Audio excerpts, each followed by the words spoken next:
we're going to talk about another big topic for the Spurs. And, last time we talked about how there was a report from The Athletic that talked about Derek White and DeJounte Murray being gettable. But the second part of that tweet that we didn't really jump into, which I honestly think is more important than the Derek and DeJounte being in trade rumors. And that's just that the Spurs are a team to watch on draft night.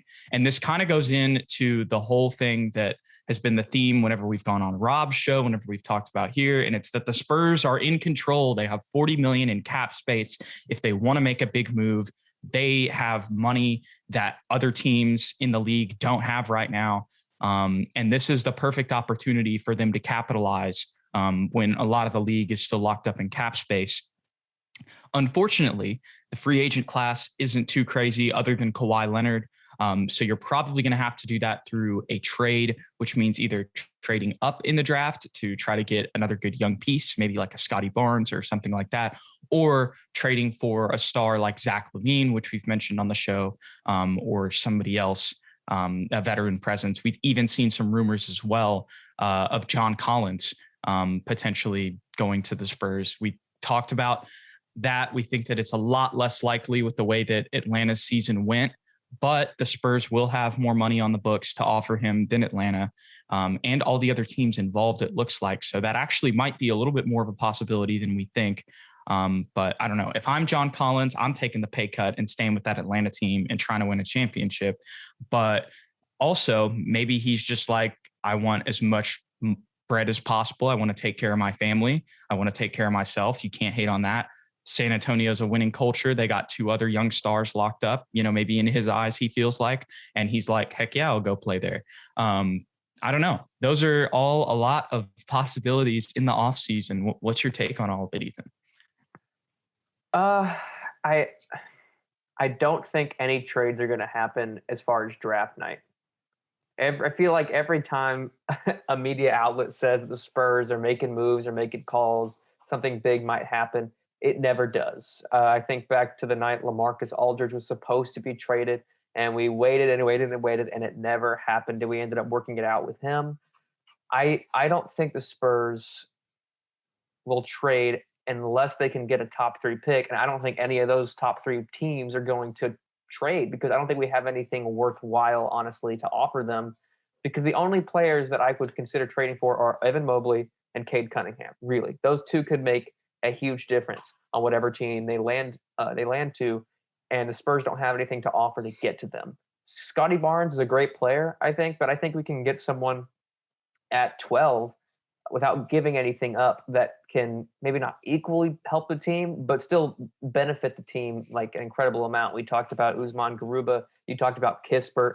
Or like a Zaire Williams. That was a guy that Rob mentioned that I hadn't thought of, that I was like, that would be a perfect fit too. Cause he's even though he can play the 3, he's still like 6'8", 6'9", and he's a switchable 3-4, which is what we need in today's league. So Alperen Sengun, there's a lot of options at 12. I don't see the Spurs giving up anything, especially one of our core players like a DJ, a Derek, just to move up and get someone, a little bit better than what we could get if we didn't trade anybody.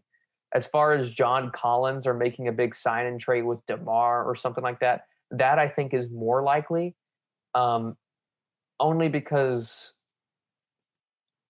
there are, like you said, there aren't any like superstars that are available for us other than Kawhi Leonard. That's not going to happen.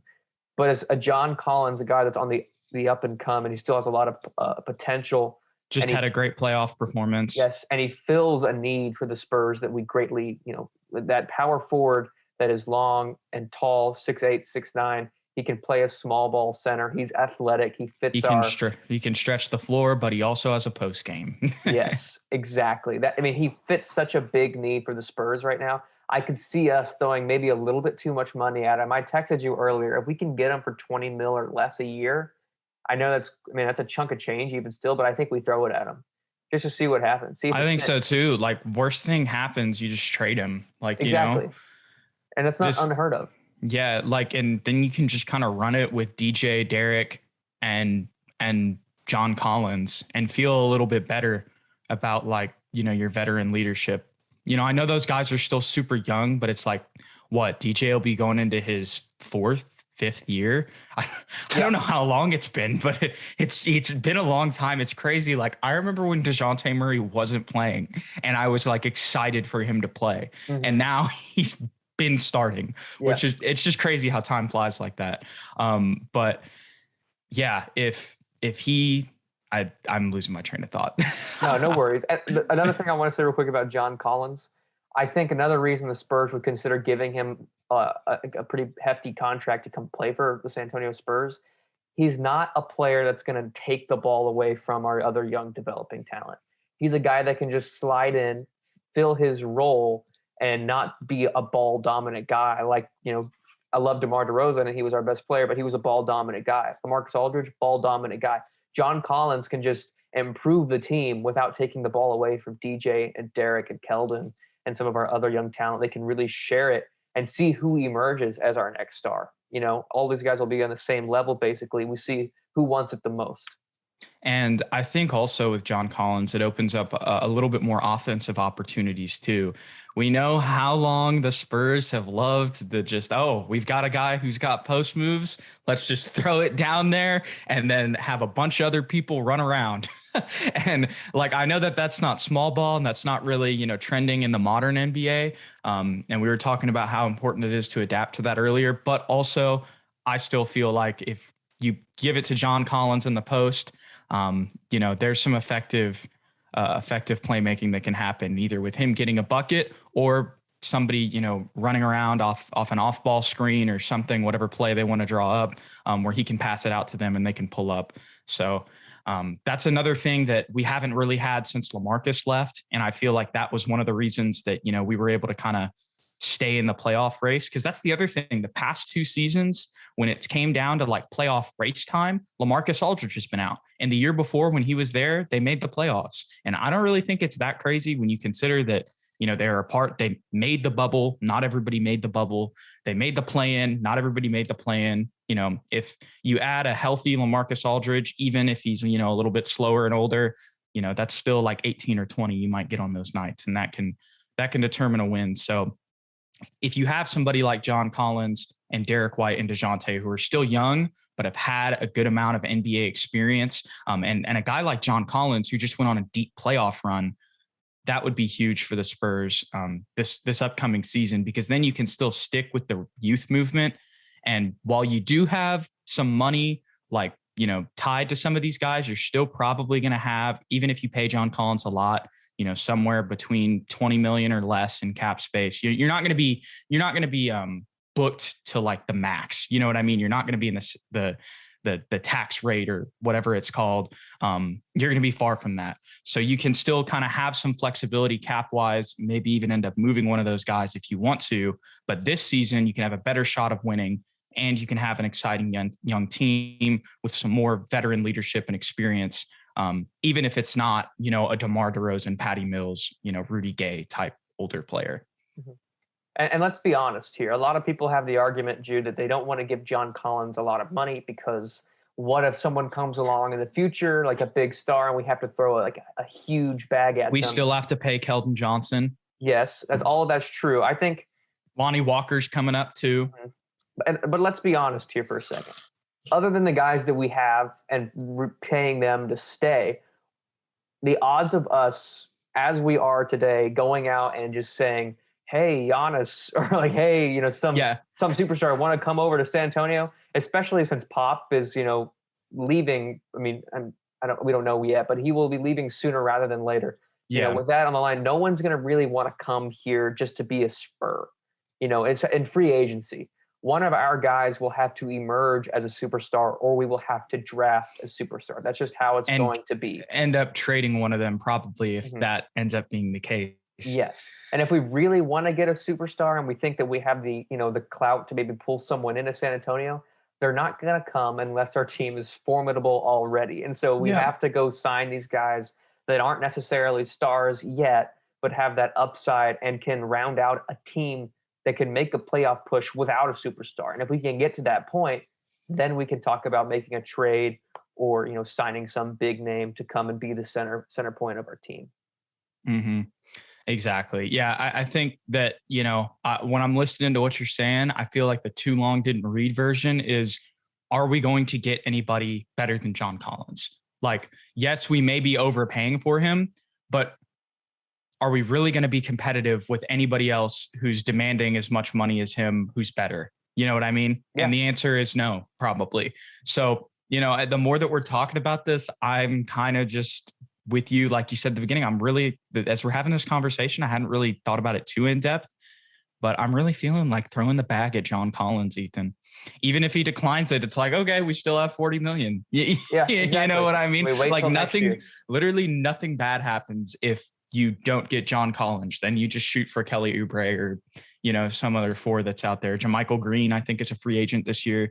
And, if that happens, then you can really, honestly, if that happens, you can just be like, all right, well, then for sure we're going to play Luka as the backup for, just because, we're probably not going to have, our team's not going to be as good without John Collins as with John Collins. And then you can go out for somebody, like I said, like a Kelly Oubre or something like that. But yeah, I think honestly that can kind of be the centerpiece. Unless Zach LaVine's really available, which I don't know. I kind of doubt that. Spurs fans have been harping on that because he's friends with DeJounte and they're both from Seattle. Yeah. In reality, we've literally heard nothing about that being a possibility, where we have heard something about John Collins being a possibility. So as of right now, this seems like the big Spurs move. Will it happen? Unfortunately, probably not, because that's usually always how it works out.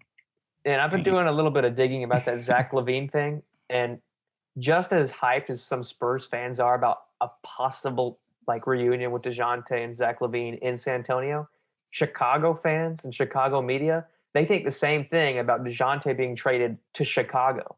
Like, both sides want what the other side has. So, what would they give us? Kobe White?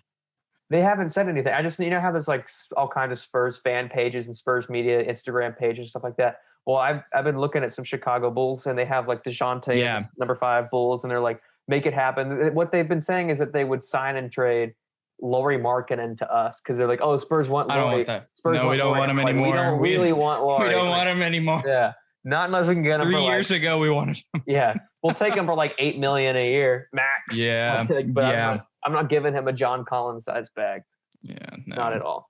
No, that's not that's what I was saying. I'd rather have, I still don't think that this would be an even trade, but if we were going to trade DeJounte, I'd much rather have a Kobe White or, I don't know, anybody, Patrick Williams, anybody else on the roster other than Lauri Markkanen. But the Bulls are in a weird spot because they've traded to get Vucevic, thinking that they could win now with him and Zach LaVine, and it didn't really. I thought the DeMar thing might be a little bit, but I don't know. But it's at the same time, if I'm any NBA team and I see DeMar DeRozan, I'm like, oh, that's great in the regular season. Yeah. Unfortunately, you're right. Yeah. So it's he's also not that tradable. I don't know. Maybe he would. That's what I was thinking. I was like, maybe there's some beef, or not beef, but Vucevic and LaVine didn't work out there at the end of the season, so. We send him DeMar and Vassell or something. I don't know. Apparently, they're still on the table right now. Discussions between the Lakers and the Spurs. Sign and trade DeMar DeRozan to the LA Lakers for Kuzma. I think it was Montrezl Harrell. First round pick. No, I wouldn't mind Trez. No. I don't want Kuz. I don't think Kuz is Spurs. I wouldn't mind Trez, but we definitely. I don't even want Trez.